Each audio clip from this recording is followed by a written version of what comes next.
Okay, we're continuing with Hilkhot Shabbat, and now we're talking about cleaning clothing and also folding them and putting them away. Today we'll talk about the cleaning. Maybe tomorrow we'll get to the folding. These each have different aspects. So cleaning clothing, the concern is a melacha called milaben. Milaben is to whiten something. At the time of the Mishkan, which we know all the melachot come from the Mishkan, so there was one of the melachot was to create tapestries, to create like these curtains that would cover the Mishkan. So they, in order to do that, they would whiten the wool that was sheared off of animals that would be turned into it. So that, when the animal wool becomes when it comes off the animal, it's not white. I mean, even if it's white, it's not clean, but it's generally not white anyway. So they would do things to whiten it. So whitening is, cleaning is very similar to whitening. So they are not allowed to do that. Now, it says as follows: Hamina'er beged chadash shahor min hatal sha'alav hayav. So it's interesting the way that he starts explaining the halachot, but so just stick with me. It says like this: so someone who has an article of clothing, a jacket, pants, a shirt, or something like that, and it's a new article of clothing, and it's a dark color, black or navy blue or something like that. So clothing that's dark colored and new, and it has now tal on it. Tal means some kind of dew. So water got on either because you left it outside and the dew collected upon it, or something like that. You left it out in the rain. You're not allowed to shake off or to roll off the water that's on it. Because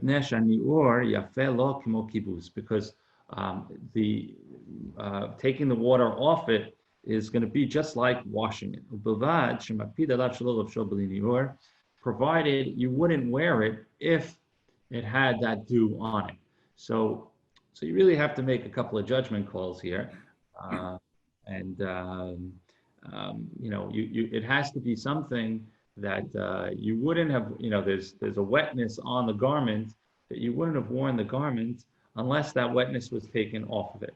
But if you would put that garment on and it still has that wetness, so then it's fine. And we're only talking about something that's new and dark, black. And that you wouldn't wear it unless you shook off the water. But if any one of those criteria are missing, so then it's not a problem. So, for example, let's say it's a white shirt or some other color. So then it's less of a problem. Or it's not new, you've worn it before, not a problem. Or you would wear it with whatever's on it. Any of those reasons, any of those things, so then it would be not a problem, and that would be fine. So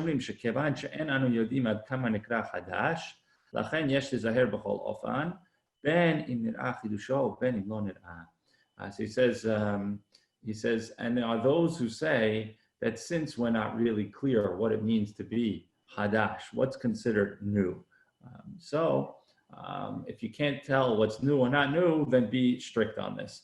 So that's the Bnei he quotes down here, who says that. But basically for us, generally, when is this going to happen? This is going to happen less. We don't generally leave stuff outside and it collects dew upon it. I mean, it could happen, I guess, in the summer. If you leave stuff outside, you might be able to see some stuff like that. But in general, our clothing doesn't have dew upon it, but this does come into play with some other things that we're going to talk about, like rain or a spill or something like that. But so far what we've seen is the general criteria is it new? Is it dark colored? And would you not wear it with that on it? If any one of those things are lacking, it's not new, it's not dark colored, or you would wear it, even with that liquid water on it, then you're fine and you don't have to worry about it. Okay, let's keep going. Asur lena'er beged chadash shemakpid alav Im nashar b'mayim o sheyardu alav geshamim. So now, as we said, you can't pour the water, or you can't, get the water off of it, shake the water off, if it's a new article of clothing that you care about, if it's there was a spill on it or there was rain on it.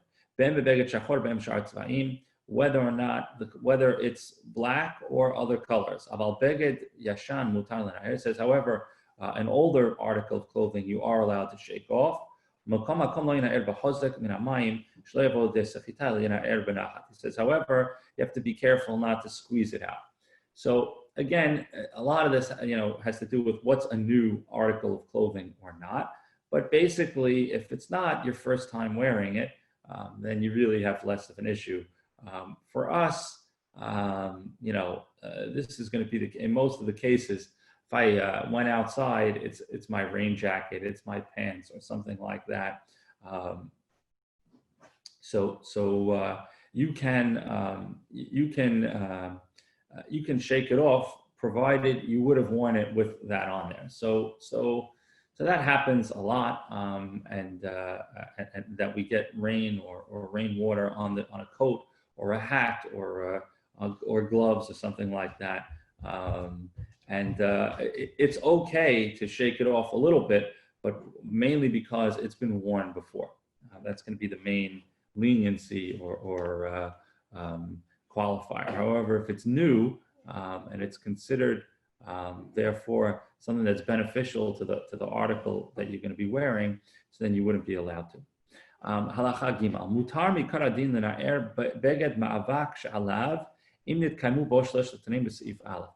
Says, okay, we've been talking about water, but what about a very common problem, which is some version of dust, right? Sometimes you have a coat in your closet or a shirt in your closet, and you haven't worn it in a few weeks or maybe even a few months, and perhaps there's some dust on it. So are you allowed to shake off the dust or go and blow off the dust? So basically, there's three, as long as you don't have the three things that we said previously, which is that it's new, it's black, and you wouldn't wear it without that, with that existing condition. So then you're allowed to do it. He says, if you want to be machmir, so you could be machmir. And he says, and Ashkenazim are machmir on this. But he says even Ashkenazim, he says, if you do it lightly, so in other words, if you just go like this, you're not doing a violent shaking of the dust off of it. Even according to all opinions, it's not a problem. So to go just like this, to very softly brush it off is not a problem, and that's also going to be true that's true with the dust.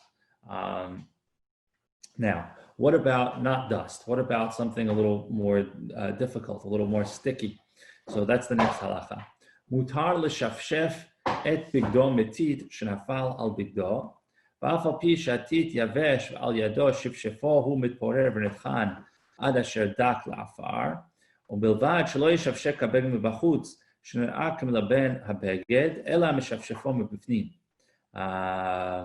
So he says like this. He says that, let's say your clothing got some kind of, here it's a teat. Teat is like a clay or mud, right? So let's say, you fell down and your shirt got mud on it.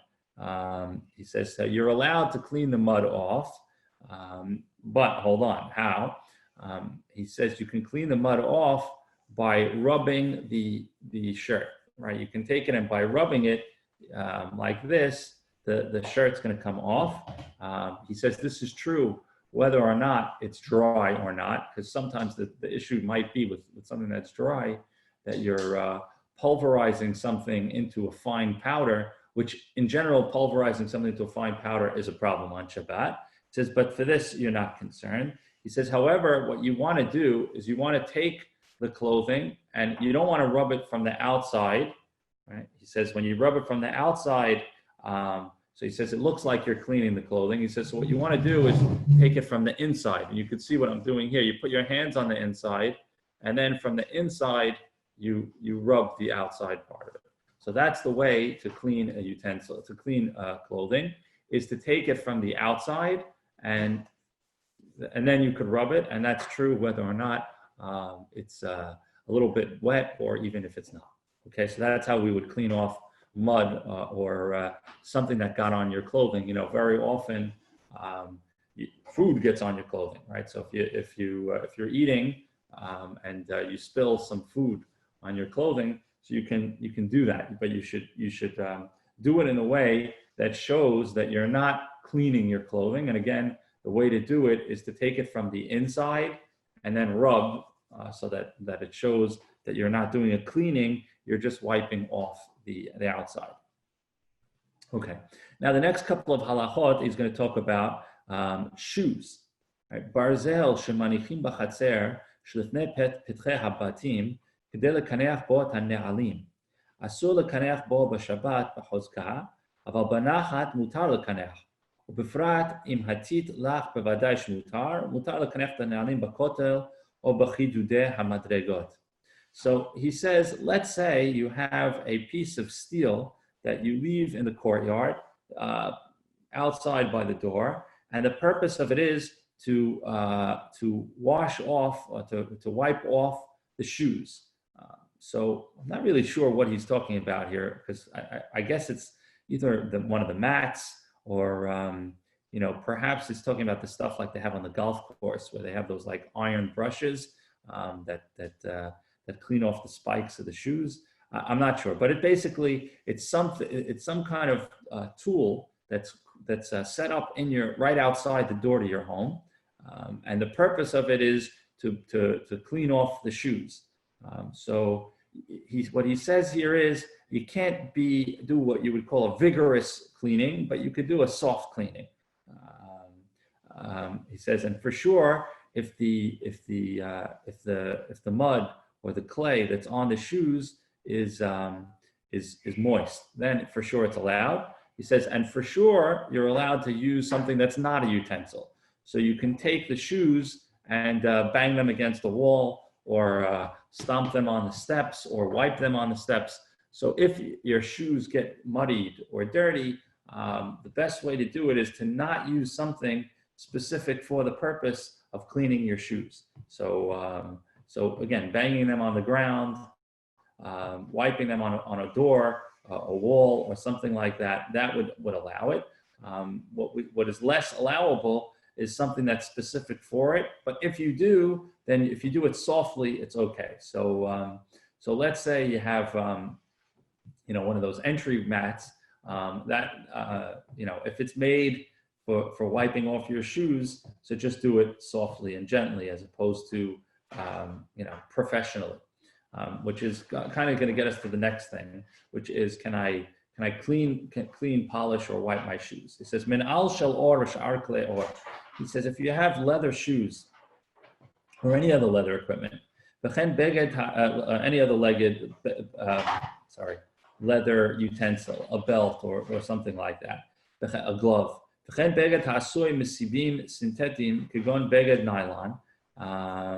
He says, or some other synthetic clothing like nylon, spandex, or something like that. And they have now some kind of mud or clay. You could rinse them off in water in order to cleanse them. You don't wash them, which would mean that you scrub them, right? So let's say, not on this shirt, but let's say I have shoes. My shoes are leather, right? And now there's mud on them, right? And I could have some water and spill some water on it to get the mud off the shoes. The same holds true for perhaps, I have, depending on your coat, what your coat is made out of, but I have a coat that's made completely out of synthetic material. So if it's synthetic, so the water, the clothing is not going to absorb. You're not going to be cleaning off the actual colors of the clothing. So you can rinse it off with water. You could spill a cup of water on it or something like that, but you can't be scrubbing it. When you're scrubbing it already, then you're cleaning it. So something along those lines, if it's made out of synthetic, which many things are made out of synthetic today. So you're not concerned about cleaning it off because you're not concerned about actually cleaning the material because the material is not getting cleaned. Because it's not absorbing into it, so then it would be fine. He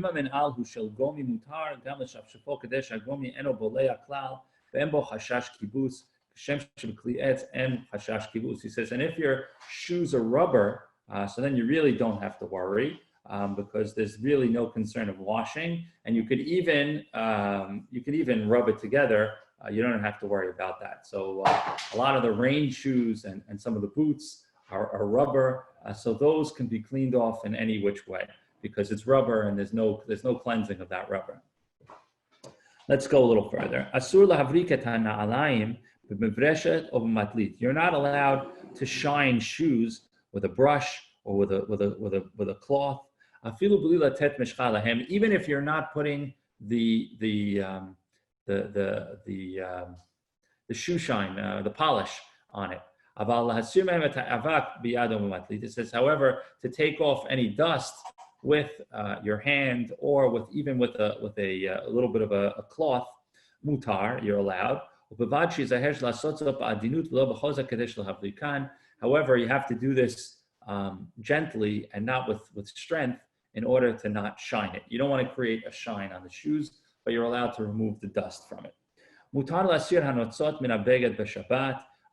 You're allowed to take out, like let's say a feather gets on your clothing, or sometimes you see like a piece is sticking out, you can take that out. Even if it's new. You can even use a brush to do this, like the lint or something like that. He says, and if you don't use a brush, fine, you're fulfilling another opinion, but he's telling you could even use an opinion. The brush that I would not use today, however, is the lint rollers, which are they're sticky. That you can't use because there's a different issue that's going on. So I wouldn't use the lint roller. He says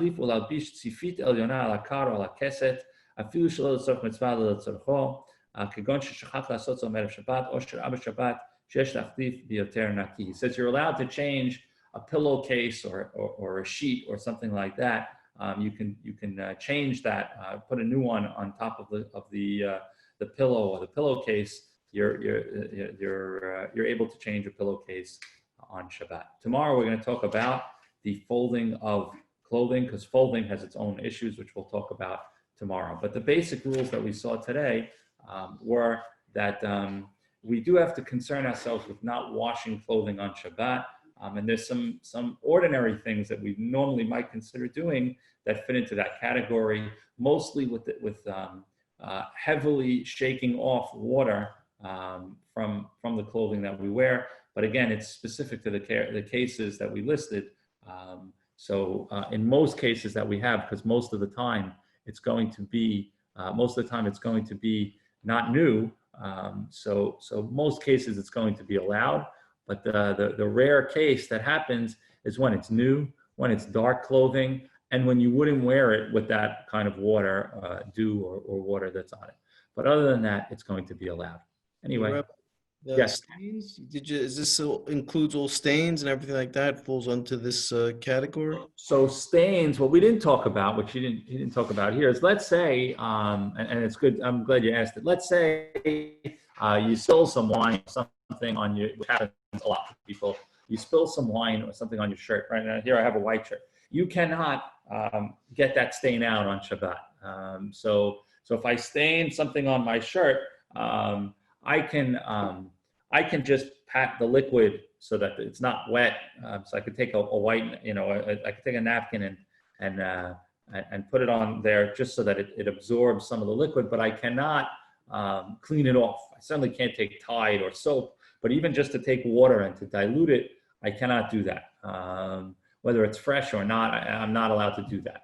What I can do, as we said, is if it's like a dirt, it's like a caked on mud or something like that, I could take from the inside, and from the inside of my clothing. You notice how I'm like putting my hands underneath my sweater, and I could rub like that, and whatever comes off comes off. It won't be completely clean, but it'll at least be. You'll get rid of a lot of the residue. But other than that, no, you cannot clean your clothing on Shabbat. Okay, thank you. Zak Baruch. Hazabaru. Okay, have a Thank great you day. very much. 7:45 minyan. Okay. Great, thank you. Be well.